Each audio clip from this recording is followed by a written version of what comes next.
ഇപ്പോൾ gender equality എന്നൊക്കെയുള്ള സാധനം അതൊരു ഓപ്പറേഷണൽ നെസസിറ്റി ആണോ എന്നുള്ളതിൻ്റെ ഉത്തരം നമ്മൾ എന്തെങ്കിലും പറയേണ്ടി വരും.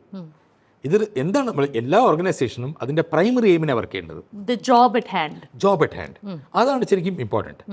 പക്ഷേ അതാണോ നമ്മുടെ എയിം അതോ ഓപ്പറേഷണൽ എഫിഷ്യൻസി ആണോ എയിം? ഓപ്പറേഷണൽ എഫിഷ്യൻസി ആര് വന്നാലും മീറ്റ് ചെയ്യുമെങ്കിൽ നോ പ്രോബ്ലംസ്. നേവിയിലാണെങ്കിൽ കരയിലുള്ള ജോലികളും കടലിലുള്ള ജോലികളും കിട്ടും. 1/3 of your full career is at C.